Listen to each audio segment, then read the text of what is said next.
저희가 이걸 준비한 거는요, 이제 조금 기계가 여러 개 많이 나와 있는데, 그 기계에 대한 좀 이해를 좀 도와드리고, 기계를 선택해야 될 부분에서 원장님도 좀 여러 가지 그 과장된 것들이나 이런 것들로 이제 선택이 잘못된 경우가 많거든요. 그러니까 그런 것들을 조금 우리가 기계를 알고 있으면 그런 걸 좀 추려갈 수 있거든요. 그래서 그런 부분에 도움이 좀 됐으면 하는 마음에 저희가 준비를 했고요. 그래서 오늘은 뭐 요즘에 많이 대두되고 있는 게 리프팅, 뭐 윤곽, 탄력 이런 관리들 기계들이 굉장히 많이 나와 있고 기계 자체들도 약간 가격이 고가에 이르다 보니까 신중을 기여할 수밖에 없는데 좀 저희 오늘 교육을 듣고 나면은 조금 더 그런 것들에 대한 기준점이 다시 살아나지 않을까라는 그런 기대를 하고 있습니다. 일단 리프팅, 윤곽, 탄력 관리 과학적 이해라고 저희가 제목을 지었고요. 주로 쓰는 장비들은 이제 고주파 기전이나 이제 초음파, 마이크로웨이브 이 기능을 가지고 대부분을 많이 하고 있거든요.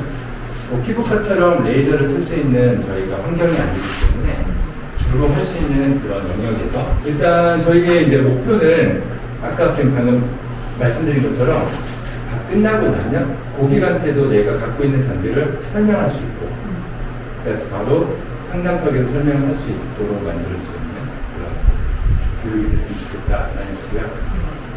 리프팅, 윤곽, 탄력 이 개념에 대한 거는 뭐 다들 아시겠지만 리프팅은 끌어당기는 거고 윤곽은 정리하는 거고 탄력은 피부의 텐션을 좋게 만드는 거.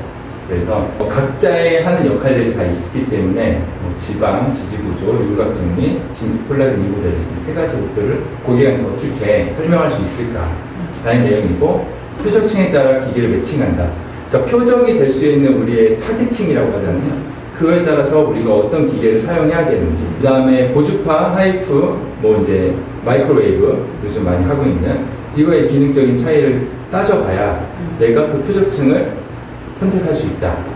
그 다음에 고객의 선택이 안전이 최우선 돼야 되거든요.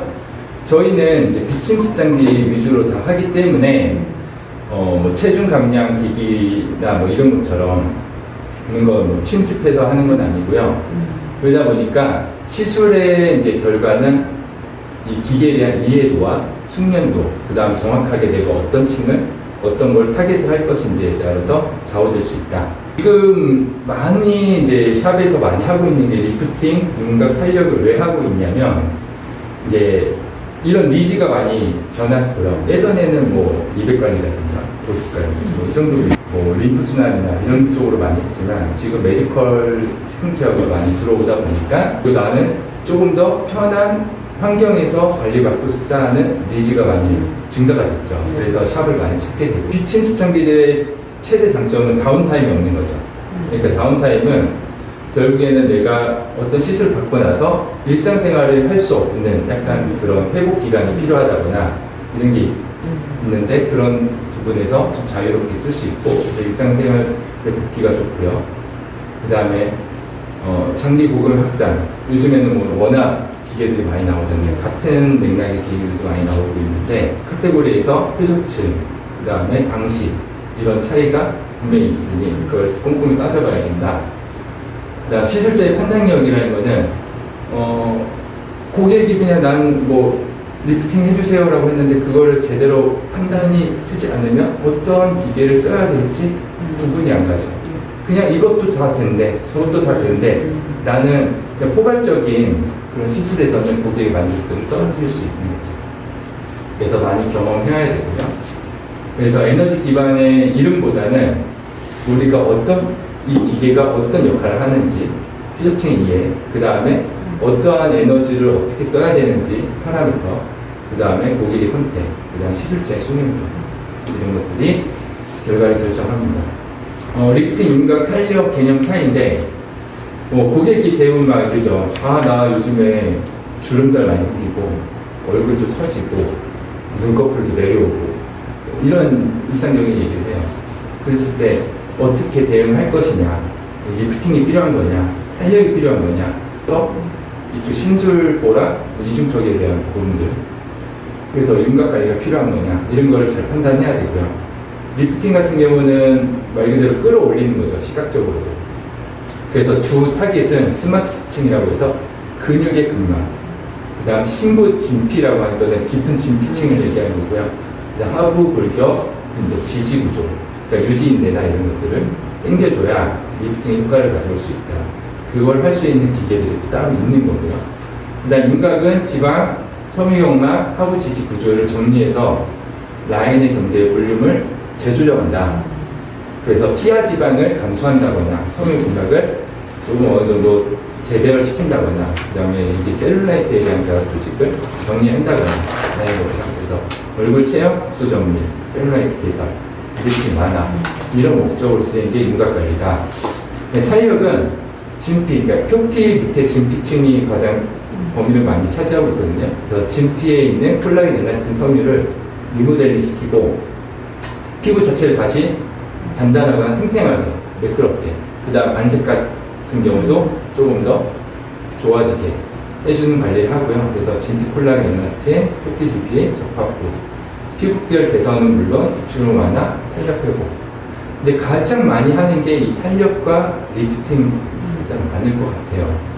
윤곽은 사실 이제 좀 볼륨이 있으신 분들이나 피부 구조의 표적층은 그냥 크게 얘기하면 표피, 진피, 피하 지방, 섬유경락, 스마스 이렇게 되어 있는데, 표피는 사실 이제 색소 부분이나 아니 수분 이런 쪽을 쓰기 때문에 사실 우리가 하고자 하는 표적층은 아니에요. 프락셔널도 사실 피부를 고주파 열로써 살짝 태우면서 필링하는 효과를 주는 거죠.